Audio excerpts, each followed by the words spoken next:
Development हा खूप महत्त्वाचा विषय, त्याच्या डेव्हलपमेंटच्या बाबतीत बोलावं लागेल. एअरपोर्ट अथॉरिटीशी मला काम करावं लागेल, कारण केंद्र सरकारशी निगडीत ती अथॉरिटी आहे. आज असं झालं आहे की तिथे फनल झोन झाला आहे.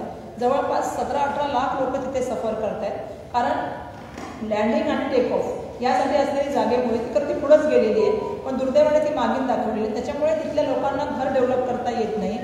म्हणजे 2 माळ्याची घरं तिथे त्या ठिकाणी आहेत आणि 2 माळ्याच्या घरामधल्या लोकांना आता नोटीस दिल्यात की वरच्या पाण्याच्या टाक्या पण तुम्ही तोडा. आता प्रश्न असा झाला की 70 वर्षाच्या पेक्षा जास्त जुन्या ह्या बिल्डिंग आहेत आणि या बिल्डिंगमध्ये त्यांचं सगळ्यांचं म्हणणं असं आहे की तुम्ही या बिल्डिंग डिमोलिश करायला लागतील, कारण ह्या बिल्डिंगी ज्या आहेत पण जोपर्यंत रिडेव्हलपमेंट होणार नाही, त्यांना काही इन्सेंटिव्ह देणार नाही, तोपर्यंत त्या बिल्डिंगी डेव्हलप होणार नाही. त्यामुळे फनल झोन हा एक खूप महत्त्वाचा विषय, त्याच्या अंतर्गत येणारा बिल्डिंगी हा खूप महत्त्वाचा विषय.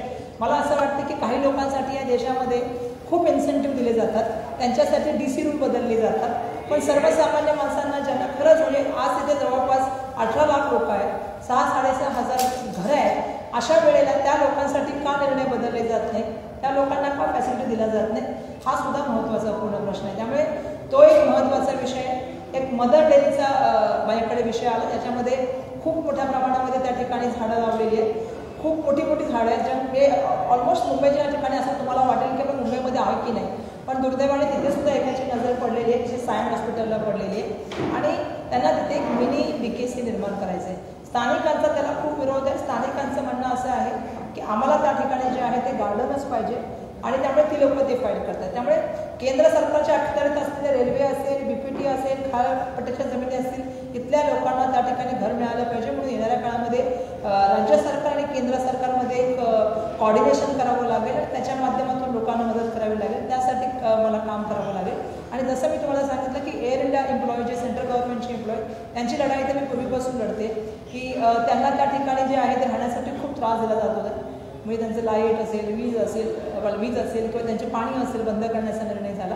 मग हायकोर्टातून त्यांनी त्या ठिकाणी तो निर्णय आणला आणि आता त्यांचे पॅसेजेस, गॅज्युटी, पेन्शन थांबवण्याचा प्रकार चालला आहे. म्हणजे मला असं वाटतं की हे सगळे सेंट्रल गव्हर्नमेंटशी रिलेटेड विषय, स्टेट गव्हर्नमेंटशी रिलेटेड विषयामध्ये तर मी बिलकुल काम करणार आहे, पण आता सेंटरमध्ये गेल्यानंतर, कारण त्या ठिकाणी गेल्यानंतर आपल्याला काय विषय मांडायचे आहेत या संदर्भामध्ये मी पूर्णपणे तयारी केलेली आहे.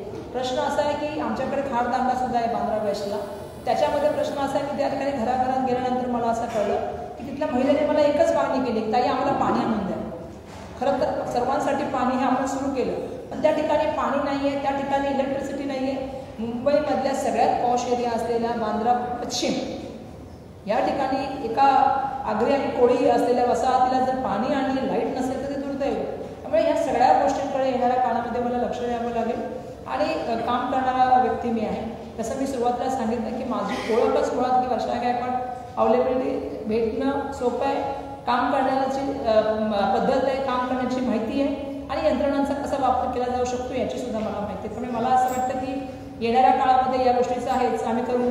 पण त्या व्यतिरिक्त आमची जी सगळ्यात महत्त्वाची म्हणजे आम्ही सांगितले की न्यायपत्राच्या माध्यमातून आम्ही सांगतोय की प्रत्येक महिलेच्या अकाउंटमध्ये प्रत्येक वर्षाला जे आहे ते 1 लाख रुपये महालक्ष्मी योजनेच्या माध्यमातून आम्ही सांगतोय. युवकांना आम्ही सांगतो की 30 लाख नोकऱ्या आपल्याला देण्याबद्दल आम्ही हमी देतोय आणि काही विद्यार्थ्यांना आम्ही स्टायपंडच्या गोष्टी बोलतो, ज्यांनी ग्रॅज्युएशन, पदवी आणि पदव्युत्तर आहेत त्यांच्यासाठी. पण आमचं सगळं न्यायपत्र जे आम्ही सांगितलेले, शेतकऱ्यांसाठी सांगितलेले, श्रमिकांसाठी सांगितलेले. दुर्दैवाने करोनामध्ये आपल्याला सर्वांना माहिती आहे की श्रमिकांचे खूप त्या ठिकाणी मोठ्या प्रमाणे हाल झाले आणि ज्याची तशी भागीदारी तसंच त्याला प्रेझेंटेशन मिळालं पाहिजे ही सुद्धा भूमिका त्या ठिकाणी मांडण्यात आली. त्यामुळे मला पूर्ण खात्री आहे की महाविकास आघाडीच्याबद्दल एक सुप्त असं वातावरण त्या ठिकाणी आम्हाला दिसतंय. ज्यावेळी आम्ही लोकांना भेटतो, लोकांमध्ये एक उत्साहाचं, आनंदाचं वातावरण मला भेटतंय. लोकांना सुद्धा हे चाललेलं राजकारण आहे, महाराष्ट्राच्या बाबतीत झालेलं राजकारण आहे, ज्याप्रमाणे केंद्रीय यंत्रणांचा, म्हणजे मी काल परवा एक इंटरव्ह्यूचं पेपर बघितला की माझ्या कुटुंबाला त्या ठिकाणी त्रास झाला म्हणून मला जेव्हा पर्याय नव्हता, की ही जर पद्धत होत असेल की राजकारण्यांना, पत्रकारांना, न्यायव्यवस्थेला, सरकारी यंत्रणेला एक दबावाखाली ठेवणं, दडपणाखाली ठेवणं, हुकुमशाहीसारखं वागणं, ही महाराष्ट्राच्या राजकारणात, देशाच्या राजकारणाच्या भविष्याच्या दृष्टिकोनातून योग्य ठरणार नाही. आणि म्हणून लोकांना स्वतः वाटायला लागलं, कारण मी तर बघते ही लढाई आता लोकांनी हातात घेतलेली आहे. म्हणजे आज भाजपाची जी लढाई आहे ती लोकांचीच आहे, मुंबईच्या जनतेशी आणि मुंबईच्या लोकांच्या महाराष्ट्रातल्या जनतेच्या लोकांची लढाई चालू आहे. त्यामुळे ही लढाई आम्ही लढण्याचं काम करतोय.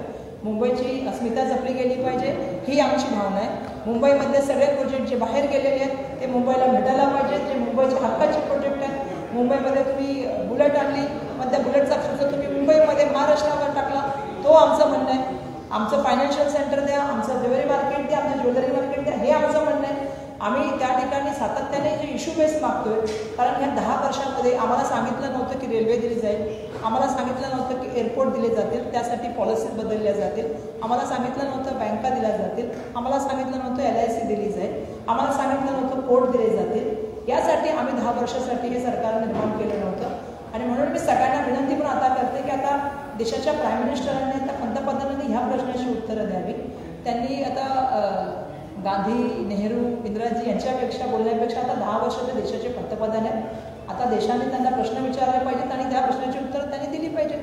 दुर्दैवाने ज्या ज्या वेळेला या गोष्टींचा विषय निघतो त्या त्या वेळेला जातीयतेचा विषय आणि त्या त्या वेळेला धर्माचा विषय निघून वेगळीकडे जाण्याचा मार्ग सातत्याने स्वीकारत असतात.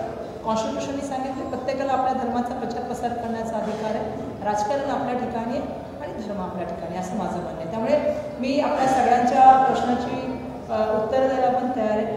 आपले काय असतील तर मला प्रश्न विचारा, मी आपल्या प्रश्नाची उत्तर देईन.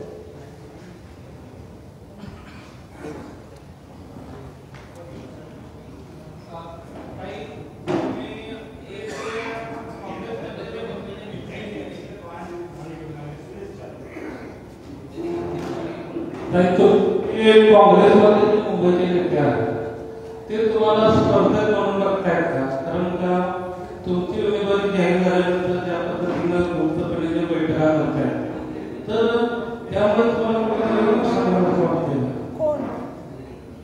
चंद्रकांत दामोदर असतील, भाई जगताप असतील किंवा नजीर खान असतील. मी तर काल सर्वांना भेटलेले आहे, सगळे माझ्याबरोबर त्या ठिकाणी कामाला लागलेले आहे. आणि बिलकुल मी अशी जे तुम्हाला माहिती आहे की मुंबई काँग्रेसचे अध्यक्ष म्हणून काम करते, सगळ्यांना बरोबर घेऊन प्रयत्न करते की संघटन मजबूत व्हायला पाहिजे आणि महाविकास आघाडीच्या 6च्या 60 सीटा निवडून येणार याबद्दल माझ्या मनात खात्री आहे. सगळेजण एकत्र मिळून कामाला लागतील. उद्या आमची बैठक सुद्धा आहे आणि बैठकीमध्ये तुम्ही बघाल आम्ही सगळे एकत्र येऊ.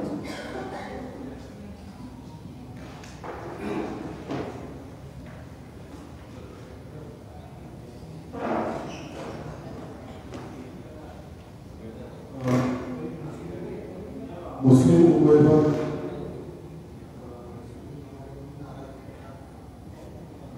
मोठ्या मुस्लिम समाजामध्ये नाराजी नाही, मला नाही असं वाटलं. उलटा तुम्ही माझ्या काळात रॅलीमध्ये तुम्ही जर आला असता तर तुम्हाला दिसलं असतं की पूर्ण त्या पट्ट्यामध्ये मी काल तुम्हाला सांगितलं की भारतनगरला मीटिंग होती. तुम्ही जर मीटिंगचे जर फोटो बघितले असते किंवा रॅली बघितले असते तर कुठलेही करायची नाराजी नाही. उलटा लोक मला म्हणतात की ताई आम्ही तुमच्याबरोबर काम करू. सगळ्यात महत्त्वाची गोष्ट आहे की काही लोक म्हणजे आधी उत्तर मध्य जिल्हा जो होता तिथून माझ्या वडिलांनी 2004ला निवडणूक लढलेली आहे. त्याच्यामधले काही मतदारसंघ हे माझ्या वडिलांकडे 2004ला होते. त्यामुळे व्यक्तिशः लोक वडिलांनी ओळखतात, कामाची पद्धत लोकांना माहिती आणि त्याचाच फायदा खरं तर मला या मतदारसंघात होत आहे. आदरणीय प्रियादर्जी सुद्धा माझ्याबरोबर प्रचाराला लागलेले आहेत. त्यामुळे त्यांचं सुद्धा मला पूर्णपणे सहकार्य आहे. त्यासुद्धा मागे येऊन मला मदत करण्याचं काम करतात. त्यामुळे मला नाही वाटत असं काय कोणाचं निगेटिव्ह आहे. बिलकुल खूप सारे कॅन्डिडेट त्या ठिकाणी उभे आहेत. बिलकुल प्रत्येक पक्षाला अधिकार त्या कॅन्डिडेट उभं करण्याचा, प्रत्येक व्यक्तीला सुद्धा कॅन्डिडेट म्हणून उभं आहे. त्यामुळे लढाई लढण्याचं काम आम्ही करू आणि मला नाही वाटत की कुठली नाराजी आहे.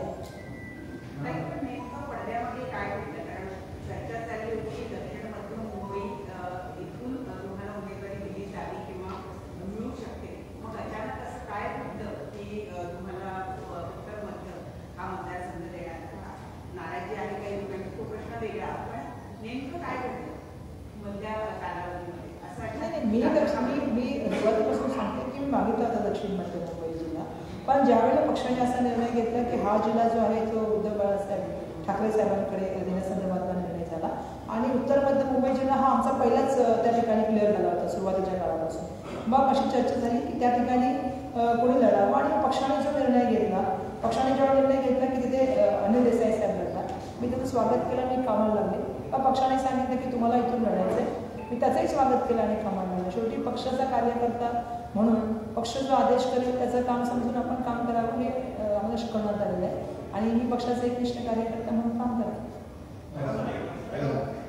गेल्या काही दिवसांमध्ये विदर्भ असेल किंवा पहिल्या 3 फेज झाल्या तिथे पंतप्रधान मोदी असतील यांच्या भरपूर सभा होत आहेत. सगळीकडे आवर्जून त्यांच्या सभा होताना रॅली होताना दिसते. मात्र काँग्रेसच्या पक्षसृष्टीमध्ये राहुल गांधींच्या अवघ्या 3 सभा झालेल्या आहेत. मुंबईतला अजून प्लॅन काही दिसत नाही.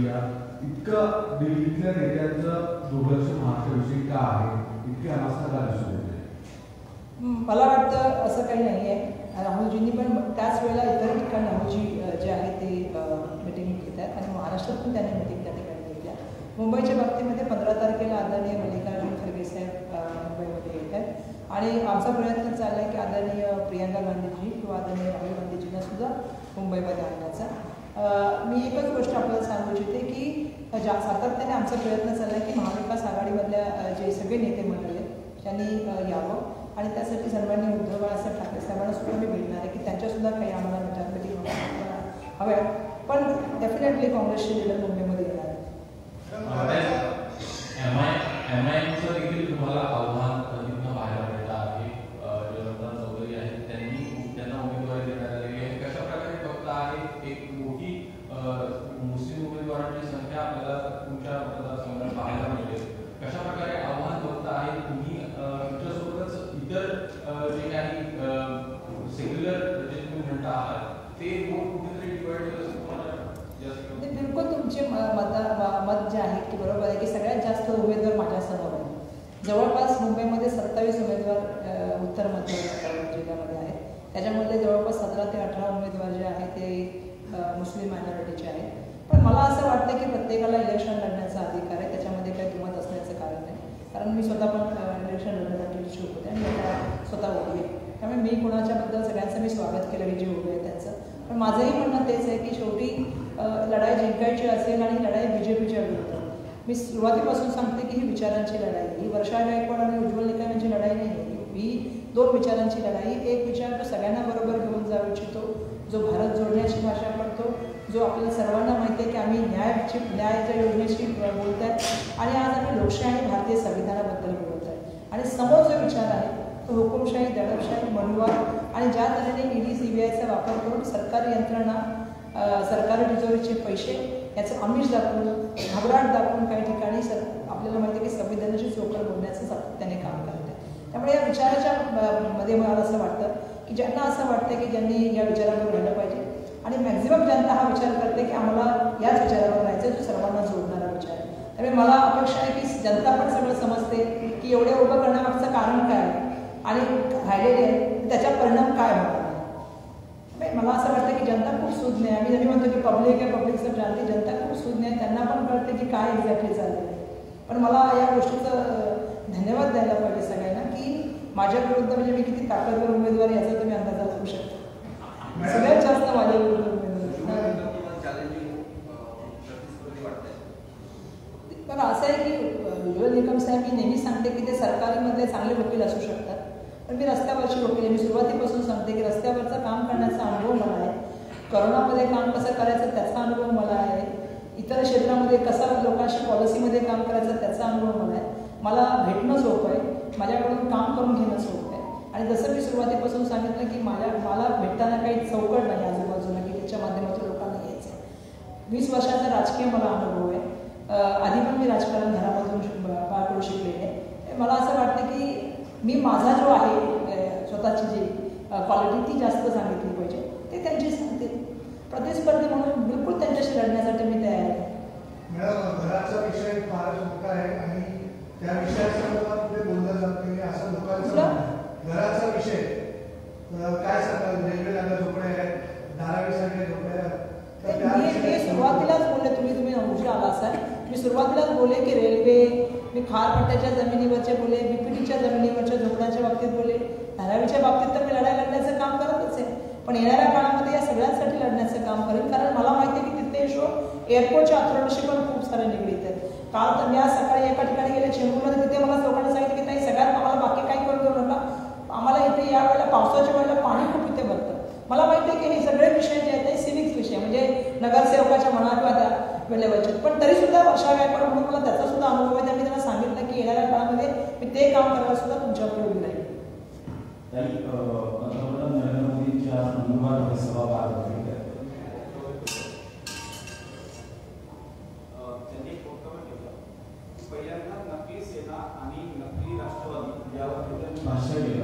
आणि त्यानंतर त्यांनी थेट शिंदेबरोबर आणि फडणवीस यांच्याबरोबर त्यांनी एकत्रित येऊन काम करावं असं देखील आवाहन त्यांनी केलेलं आहे. कसं पाहता या सर्व राष्ट्रवादी, जुनी राष्ट्रवादी आणि जुनी शिवसेना यांना पुन्हा एकदा जवळ करण्याचं काम नरेंद्र मोदी?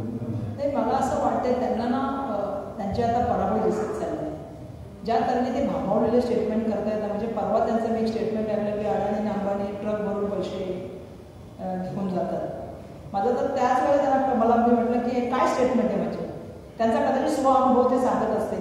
आता ज्या शरद पवारांचं बोट धरून ते राजकारण शिकले, हे तुम्हाला माहिती आहे की मी नाही बोलले, त्यांनीच बोलले वाक्य. आणि आता तेच सांगतात की शरद पवार नकली आहे, तेच सांगतात ज्या सन्माननीय बाळासाहेबांचं नाव घेऊन ते सत्तेमध्ये आले. सन्माननीय उद्धव बाळासाहेब ठाकरे साहेबांना जाऊन ते भेटले त्यावेळेला. काल परवा मी उद्धव ठाकरे साहेबांचं भाषण ऐकलं की त्यांनी 14 आणि 19 आमच्याकडून सह्या घेतल्या देशाचं पंतप्रधान होण्यासाठी. आम्ही त्यांना उमेदवार म्हणून केलं, त्यांना पण नकली म्हणतात.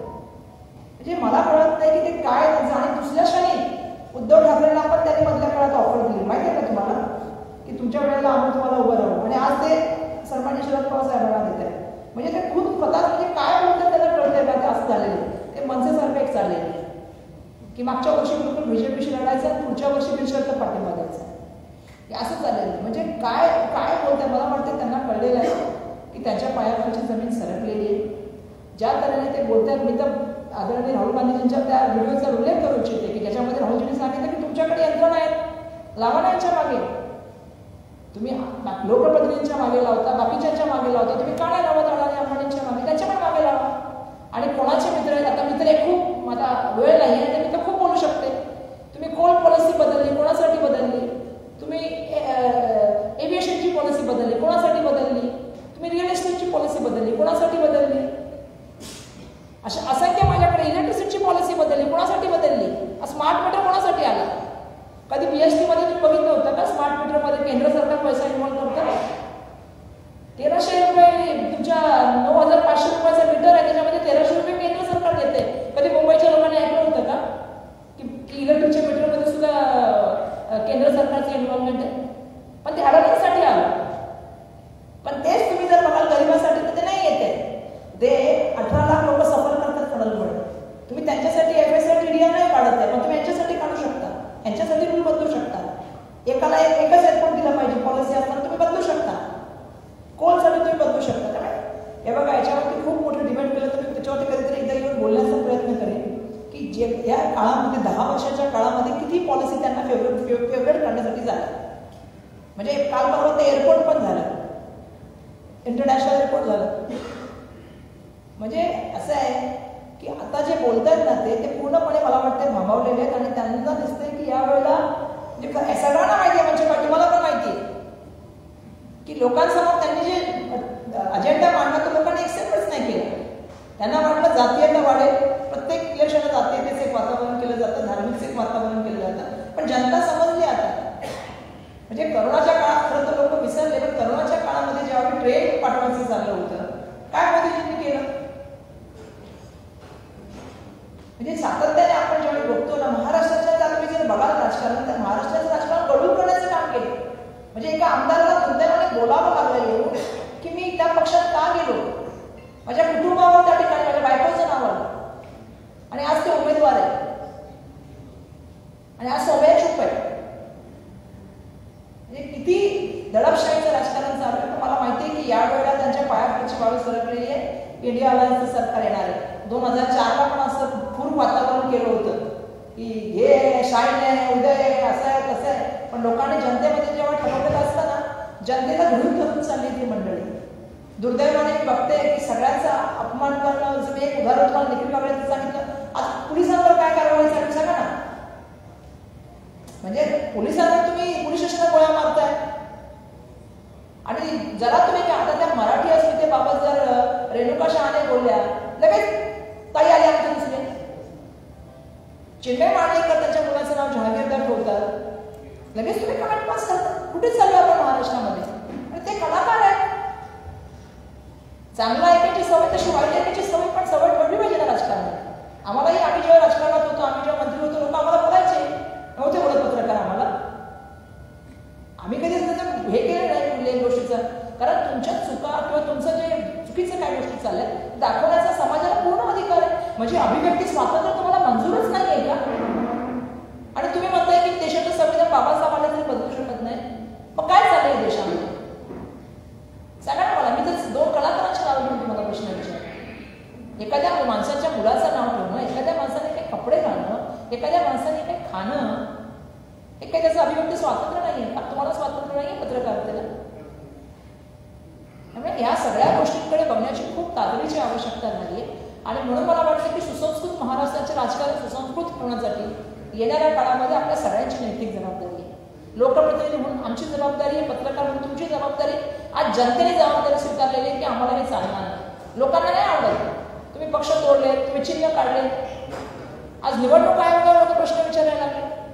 म्हणजे निवडणूक आयोगाला मी बोलले काल इंटरव्ह्यूला, हाऊसमध्ये आम्ही बोललो बाबा सस्पेंड करा. 2 रिमाइंडर पाठवले ते आयुक्ताला काढायला. नाही काढलं तुम्ही ज्या वेळेला आचारसंहिता लागली तेव्हा त्या इलेक्शन कमिशनने काढलं. हे मुंबईचं बोलते. 1 लाख करोड रुपये खर्च झाला 2 वर्षामध्ये. लोकप्रतिनिधी नाही कुठे झाला? हे 1700 कोटीच्या लाईटी. मी आज रोज गार्डनला फिरते. तुम्ही सुद्धा माझे व्हिडिओ बघत असाल. लोक मला फोन करून सांगतात काही गार्डनमध्ये हे गोष्टी म्हणजे ओपन जिम पाहिजे, गार्डन आमचं चांगलं करून द्या, आमचे फेवर ब्लॉक लावून द्या. तुम्हाला खरंच ब्युटिफिकेशन करायचं होतं ना, तुम्ही गार्डन का नाही डेव्हलप केले? तुम्ही ओपन प्लॉट तर लोकांसाठी म्हटलं की तुम्ही प्रायव्हेट माणसाला द्यावे. त्याच्याविरुद्ध आम्ही आंदोलन केलं. आम्ही दत्तक वस्तीचे काम तुम्ही लोकांचं काढण्याचा प्रयत्न केला, त्याच्याविरुद्ध आम्ही आंदोलन केलं. दत्तक वस्तीचं काम करून कोणाला देणार होते? एका मित्राला. शौचालय साफ करण्याचं काम करून कोणाला? मित्राला. सायन हॉस्पिटलचं काम करून कोणाला देणार आहे? म्हणजे एवढं जर तुम्ही जनतेला टेकफट ग्रांटेड घेऊन चाललं नाही पाहिजे. तुम्ही कायदा सुव्यवस्था मानता की नाही मानता? तुम्ही समाजाचा आणि लोकांचा रिस्पेक्ट करता की नाही करता? हाही एक महत्वाचा मूलभूत प्रश्न आहे. मला या माध्यमातून हे सगळे प्रश्न विचारायचे आहेत त्यांना. खरं तर काँग्रेस अधिका केलेला न्याय मागतात राजीव गांधी आणि यांना कोणालाही वेळ नाही आहे.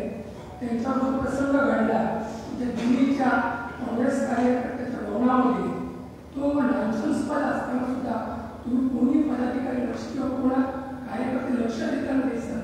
ती बाई आज न्याय मागते, तुम्ही दुर्लक्ष कसे करा? बिलकुल त्या महिलेला न्याय मिळायला पाहिजे या मताची मी पण आहे.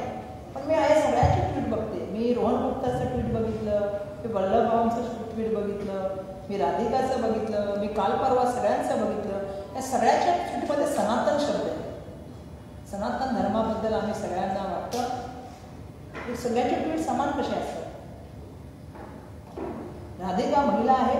महिला म्हणून मी तुम्हाला सांगते, मी असेंब्लीत पहिली महिला जी म्हणायची की महिला म्हणून आम्ही सगळे एकत्र. तिथे पक्षीय राजकारण नाही, तिथे फक्त महिला म्हणून आम्ही सगळे एकत्र. म्हणून मी मगाशीच म्हणतो की महिलेला कुठला धर्म नसतो, महिलेला सगळ्यांनी माता म्हणून बघितलं पाहिजे. म्हणून मी कालच म्हटलं की महिला जी आहे ना थोड्या काळासाठी पत्नी असते, अनंत काळासाठी माता असते. मातेला कुठला धर्म नसतो. त्यावेळेला आपण ज्यावेळी राधिकासाठी बोलतो त्यावेळेला आम्ही यासाठी मी मणिपूरसाठी पण बोललो, मी तर ब्रिटिश पीठासाठी सुद्धा बोलतो, मी तर उन्हावसाठी पण बोलते, मी तर हातलासाठी सुद्धा बोलते, महाराष्ट्रामधल्या बीडमधल्या घटनेसाठी बोलते. झाली का केस? नर्मदा निघाली, आमदारांचीच बायको होती ना. त्यामुळे मला एकच सांगायचं आहे की ट्विट बघा सगळ्यांचे.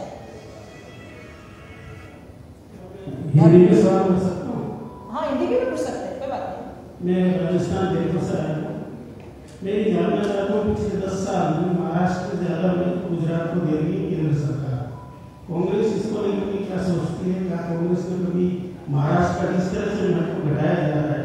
गुजरात को ज़्यादातर बजट दिए जा रहे हैं, महाराष्ट्र के लिए. तो कांग्रेस इसके बारे में क्या सोचती है? क्यों अब तक कोई आंदोलन खड़ा नहीं करता? नहीं, ऐसा नहीं. हमने आंदोलन खड़ा किया जो फॉक्सकॉन के वो सब जो प्रोजेक्ट जो महाराष्ट्र के बाहर में.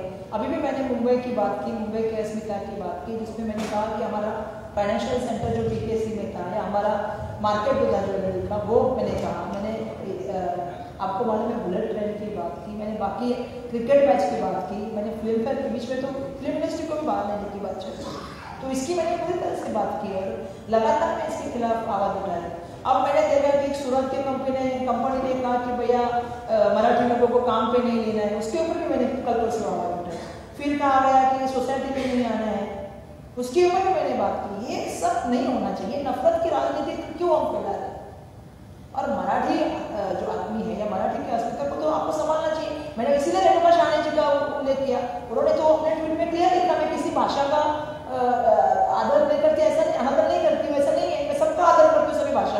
मैं भी सब भाषाओं में काम करती हूँ, लेकिन मराठी भाषा जहाँ आप रहते हैं महाराष्ट्र में, उसकी गरिमा को समझना पड़ेगा, उसकी इज्जत तो करनी पड़ेगी ना। अगर इतने कहने के ऊपर चित्रावाग उनसे सवाल पूछने लगेंगे कि ऐसा तो राजनीति का है, ऐसा नहीं होता है ना। मैंने इसीलिए कहा कि बच्चे का नाम अगर जहांगीर लग जाता है तो उसके ऊपर अगर सवाल देश में पूछने लगे तो क्या रह गया? आप उसको ट्रोल कर रहे हो उस इंसान को। ये राजनीति का कोई तरीका नहीं हो गया। अगर आपको सुनना नहीं है, चित्रावाग जो पूछ रहे उनके बारे में तो मैं कभी एक दिन बात करूंगी। सोई के हिसाब से वो बात करती है। जब उनको बात करने के लिए संजय चौहान, अपना चौहान सिंह के बारे में अपना संजय का नाम है उनका, मिनिस्टर राठौड़ को चौहान, पूजा चौहान है ना, बाद में मत हो गए, कुछ कर रहे हैं, अब भूल गए उनका संघर्ष। कन्वीनियंस के हिसाब से राजनीति होती, राजनीति विचारों के लिए होती है। अगर आप विचार के पक्के हैं तो आप, लेकिन उन्होंने खुद ही पार्टी बदली थी, उनका क्या है?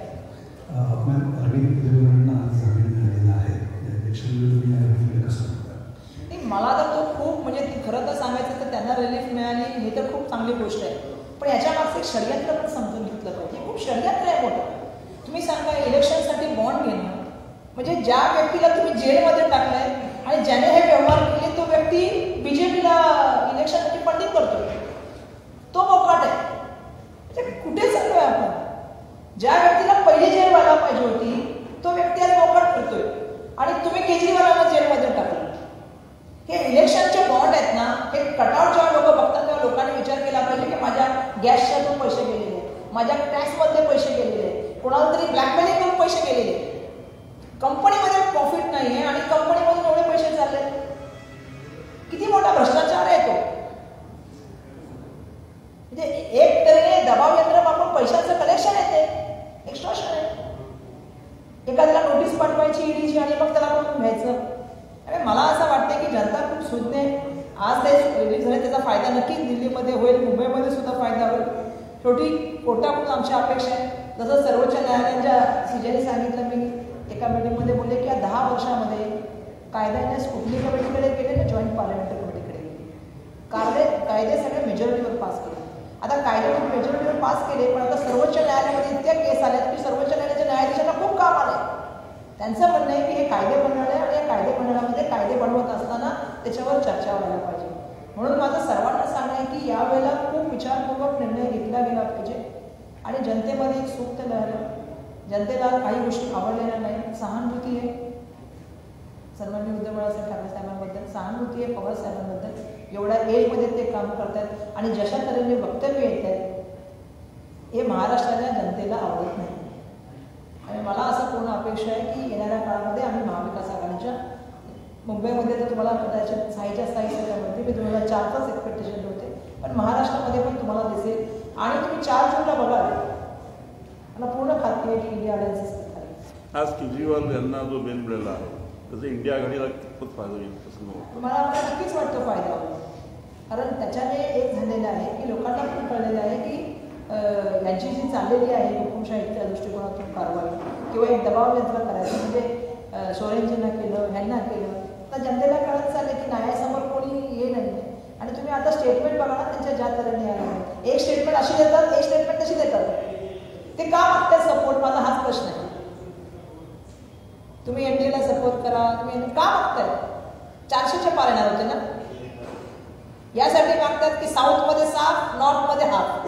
कुठून येणार त्यांचे चार्ज? मला सांगा. महाराष्ट्रातून किती येणार सांगा त्यांच्या. त्यामुळे सर्वांना माहिती आहे की यावेळी ते काही येत नाही. शेवटचे 2 प्रश्न. एक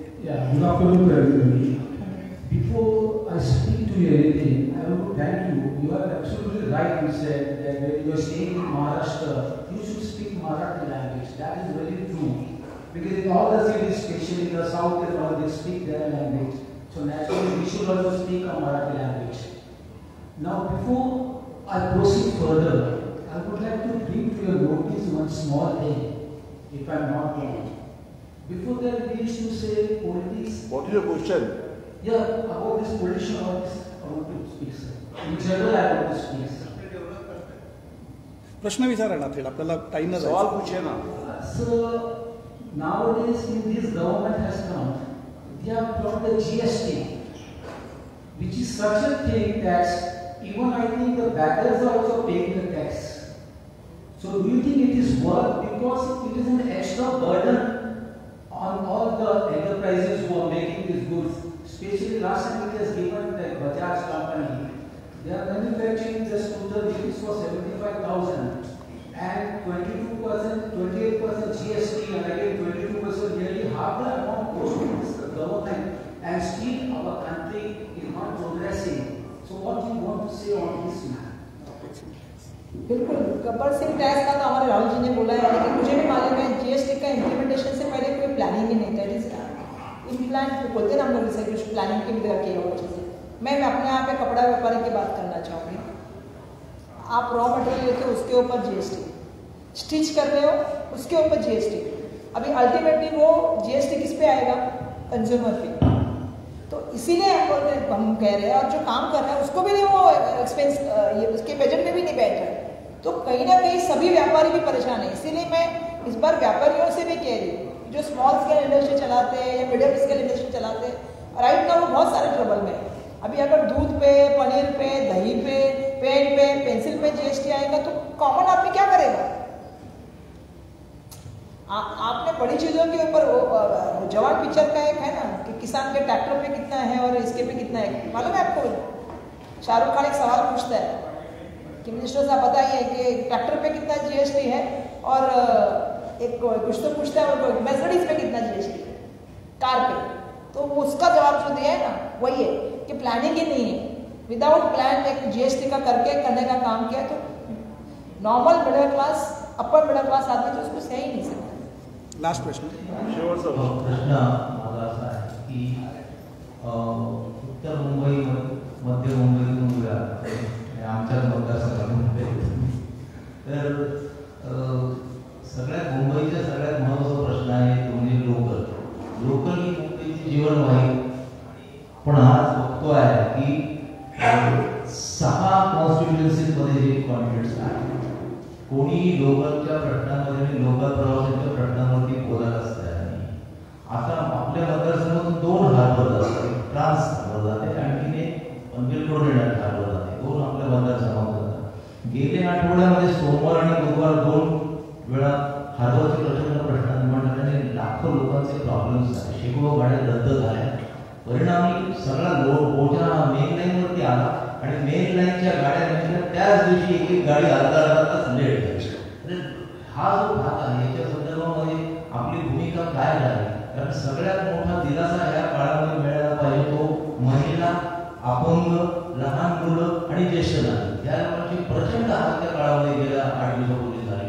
पण कुठल्याही आमदार उमेदवारांनी याच्या संदर्भामध्ये भाष्य सुद्धा केलेलं नाही। मला असं वाटतं की आपण ठराविसारख्या पद्धतीने ॲग्रेसिव्ह आम्ही कित्येक वर्ष तुम्हाला विधानसभेमध्ये पाहिलेलं आहे आणि म्हणून मला सर्वसमावेशक भूमिका तुमची असते, त्यावेळेस तुम्ही पक्ष बघत नाही।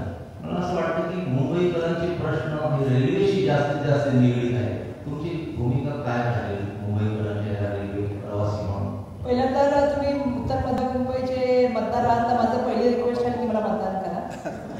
दुसरं म्हणजे बिलकुल, आणि दुसरं माझं सगळ्यात सांगणं आहे की रेल्वेच्या बाबतीमध्ये माझे 2 अनुभव आहेत। मी कालच LTT स्टेशनवर सकाळी गेले होते आणि 11 वाजता गेल्यानंतर माझ्याकडे काही पत्रकार सुद्धा तुमचे आले होते LTT स्टेशन, हां ते होते। मी गेले आणि मी यासाठी गेले की भरपूर लोक आता गावी जायसाठी निघालेले आणि सगळ्यात महत्त्वाचं स्टेशन तुम्हालाही माहिती आहे, जेव्हा करोना होता त्यावेळेला पण मी त्या LTT स्टेशनवर खूप वेळ गेलेले। आता मी यावेळेला गेले, लोकांच्या ट्रेन येतात 30-30 तास लेट होत्या। म्हणजे मला तिथे काही लोक बिहारला जाणारे भेटले, काही उत्तर प्रदेश जाणारे भेटले, काही कोकणात जाणारे भेटले आणि मी ज्या ट्रेनमध्ये शिरले ती ट्रेन केरळला जाणार होती। तिथल्या लोकांनी मला सांगितलं, म्हणजे मी हे लॉंग डिस्टन्सची मी ट्रेन तुम्हाला सांगते आणि गावी जाणार, तुम्ही जो प्रश्न विचार त्याच्यावर मी लोकांनी मला सांगितलं की सीता बघा तिथे टॉयलेटचा एवढा वास होता। म्हणजे मी खरं तर पियुष गोयलांना त्या ठिकाणी प्रश्न पण विचारला की पियुष गोयलांना कोळीवाड्यामधल्या मासाचा वास सहन झाला नाही, कधीतरी त्यांनी रेल्वेने प्रवास करायला पाहिजे होता मी त्यांना कळलं असतं की टॉयलेटच्या बाजूला जे सीट आहे त्यांच्या लोकांची काय अवस्था असते, त्या दोन्ही कंपार्टमेंटची काय अवस्था असते। आणि मग तिथे मी गेल्यानंतर मला कळलं की मला लोकांनी सांगितलं की माझ्या भावाचा मृत्यू झाला, त्या मृत्यूसाठी मी सकाळी निघालो ट्रेनने आणि ट्रेन कॅन्सल झाली। मला कुठलं तरी तिकीट द्यायला सांगा आणि मी तिथल्या अधिकाऱ्यांना भेटले। एकाने सांगितलं माझा पाय तुटलेला आहे, मी उभं राहू शकत नाही। त्या ठिकाणी ह्यांना विचारा, लोक खाली झोपले होते, 30-30 तास ट्रेन लेट। 10 तास ट्रेनच्या काउंटरवर तुम्हाला पहिलं तिकीट मिळतं, त्याच्यानंतर काउंटरच बंद होतं. मॅक्झिमम तिथे लोक बिचारी तिकीट घेऊन ब्लॅकने आली होती आणि ती खाली झोपली होती महिला. त्यामुळे मी त्यांना म्हटलं हे काय. एका महिलेने मला सांगितलं की माझ्याकडे लहान बाळ आहे, त्याला मी दूध पण देऊ शकत नाही कारण कॅन्टीन नाही आहे, पाणी घेऊ शकत नाही. मी म्हटलं तुम्ही कॅन्टीन तरी सुरू करा. आणि सगळ्यात महत्त्वाचा प्रश्न, तिथे मागे आग लागली होती. आता सुद्धा त्या फायर ब्रिगेडचा कसलाही त्या ठिकाणी काम झालेलं नाही. दुर्दैवाची गोष्ट आहे. दुसरा माझा अनुभव एक आहे, मी एकदा एसी ट्रेनने गेले, विटीपासून ते आपल्या बोरवलीपर्यंत. पूर्ण वेळ त्या एसी मध्ये आमच्या अंगावरती पाणी गळत होतं. म्हणजे जसं पाऊस पडतो ना आपला, तसं कंटिन्यू पाणी. मला असं वाटतं की रेल्वे मंत्र्याने, खरंच मी सांगते सरकारला, तर पहिलं मी तेच बोलणार जे तुम्ही बोलताय. हार्बरच्या ट्रेनच्या बाबतीमध्ये माहिती आहे मला, खूप मोठा विषय आहे. हे ट्रेनवरती काम करताना ना बोलायला खूप सोपं आहे की आम्ही हे केलं, आम्ही ते केलं, ते केलं. पण कधी जमिनीवर जाऊन बघितलं तर त्यांना कळेल की खरंच लोकांची समस्या काय. लोकांना तिथे बसायला, लोक म्हणत नाही की आम्हाला एसी द्या, पण कमीत कमी फॅन तर द्या. उन्हाळ्यामध्ये तुम्ही विचार करा, 40 डिग्रीमध्ये पूर्ण पॅक झाले स्टेशन, तिथे फॅन नाही आहेत, बसायला खुर्च्या नाही आहेत, महिला बिचारा साड्या किंवा काहीतरी कपडा टाकून झोपल्या आहेत. ही परिस्थिती जर असेल तर मला वाटतं, म्हणूनच मी म्हणते की मोदीजींना हे प्रश्न विचारले गेले पाहिजे. दुर्दैवाने मोदीजींकडे कशाचीच उत्तरं नाही. ते कशावरच बोलत नाहीत. तुम्ही बघताय का या सगळ्या चर्चांमध्ये ते कशावरच बोलत नाही. एकाही मूलभूत विषयाबद्दल ते बोलत नाहीत. रेल्वे असेल, जर तुम्हाला तुम्ही आता सांगितलं भरपूर विषय घेऊ शकतो त्याच्यावर ते बोलत नाहीत. ते फक्त जात, धर्म आणि सामाजिक कसं सर्व का बिघडत नाही ते ह्याच्यावरतीच भाषण करतात. त्यामुळे माझी सर्वांना हात जोडून विनंती की यावेळेला मूळ मुद्द्यावरती, सामाजिक प्रश्नावरती आणि सार्वजनिक प्रश्नावरती इलेक्शन लढलं पाहिजे आणि ते लढण्याचा माझा यावेळेला प्रयत्न आहे. धन्यवाद. वा, फार छान आणि सविस्तरपणे झाला आणि प्रसारामध्ये प्रश्नही जोरदार आहे. मी आमच्या विश्वस्त बाई घेण्याला विनंती करतो की त्यांनी आरोग्य करावं.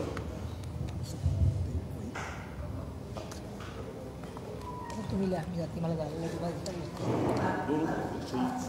सिग्नेचर बोला बोला ताई, तुम्ही बोला ताई. आता आपण सगळ्यांना ऐकलं. सुरुवातीला जेव्हा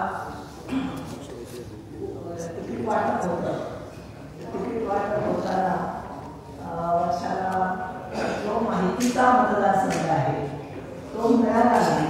त्यामुळे त्या जरा नाराज झालेल्या होत्या. त्या जरी वाटलं आपल्याला वाटतं की त्या नाराज झाल्या होत्या त्यावेळेला. मुंबईचे अध्यक्ष आहेत. आपल्या मुंबईच्या अध्यक्ष आहे, मुंबईच्या अध्यक्ष महाराष्ट्राचे मंत्री. आणि त्यामुळे तेच मला आता सांगायचं होतं की त्यांना त्या इतक्या वर्सटाईल आहे की कुठला पण विषय द्या, कुठलाही मतदारसंघ द्या. आता आपण अनुभव घेतलेलाच आहे. ज्या पद्धतीने त्यांनी उत्तरं दिली तर प्रत्येक प्रश्नाचं सखोल असं उत्तर, सखोल अभ्यास करून केलेलं उत्तर असं वर्षाताईंनी आता सगळ्यांना, मी तर म्हणेन की सगळ्या लोकांना त्या सगळ्या प्रश्नांच्या बद्दलचं त्यात मुळात प्रोफेसर आहे, तर त्यामुळे सगळ्यांना सविस्तर प्रश्नांची उत्तरं त्यांनी दिलेली आहे. आणि दुसरी एक महत्त्वाची गोष्ट मला सांगायची होती की वर्षाताईला कुठला मतदारसंघ दिला किंवा कुठल्याही खातं दिलं असं जेव्हा आहे त्याचा अर्थ ते आता कार्यकर्ते राहिलेले नाही, नेता झालेले आहे. त्यामुळे नेत्याला कुठलाही मतदारसंघ राहुल गांधी वायनाडमधून निवडून येतात. तर त्यामुळे वर्षाताईला नेत्या झालेल्या आहेत आणि त्या चांगल्या पद्धतीने काम करू शकतील. पार्लमेंट असू दे, महाराष्ट्रातलं राज्यमंत्रीपद असू दे किंवा पार्लमेंट असू दे, त्या कुठेही त्यांना जबाबदारी दिली तर त्या तितक्याच निष्ठेने आणि तितक्याच जबाबदारीने ते पाडतील. आणि आपल्या महाराष्ट्रातली एक धडाडती तोफ पार्लमेंटमध्ये जाईल आणि तिथे त्या चांगलं काम करतील याचा विश्वास आपल्याला आजचा त्यांचा वार्तालाप पाहून नक्कीच आलेला आहे. तेव्हा वर्षाताई आम्हाला इथं येऊन सगळी माहिती दिली, सविस्तर माहिती दिली आणि तुमची भूमिका स्पष्ट करून सांगितली. त्यामुळे मी सर्वांना ह्या सगळ्या गोष्टीचा आम्हाला खूप आनंद झालेला आहे. त्याबद्दल मी आपले आभार मानते. आणि दुसरी एक महत्वाची गोष्ट मला सांगायचं आहे. मी स्वतःच गेले म्हटलं वर्षाला येते ना, आता नाराज झालेले आहेत त्यांच्या मतदारसंघातून, त्यांना बाहेरच्या उमेदवार म्हणून त्यांच्या मतदारसंघामध्ये त्यांना कसा रिस्पॉन्स मिळतोय, म्हणजे असं हे जाऊन आपण पाहावं म्हणून मी त्यांना काही न सांगता एक दिवशी त्यांच्या मतदारसंघामध्ये आताच्या गेले चुनाभट्टीच्या आणि पाहिलं तर तो एक रथ केलेला होता. वर्षाताई त्या रथावर होत्या, पण त्या एकसारख्या त्यांना खाली यावं लागत होतं आणि सगळ्या महिला, मोठ्या संख्येने महिला तिथे त्यांच्याशी हस्तांदोलन करण्यासाठी आणि त्यांच्याशी बोलण्याच्यासाठी, त्यांना आपल्या समस्या सांगण्यासाठी इतक्या हिरिरीने पुढे येत होत्या की जणू काही चला आपलेच खासदार आपल्याला भेटायला आले, हे असं त्यांची भावना त्यावेळेला मला दिसली. आणि म्हणून वर्षाताई आपण पार्लमेंटमध्ये जा, चांगलं काम करा आणि तुम्ही नक्कीच कराल, ह्याचा विश्वास आम्हाला वाटतो. धन्यवाद.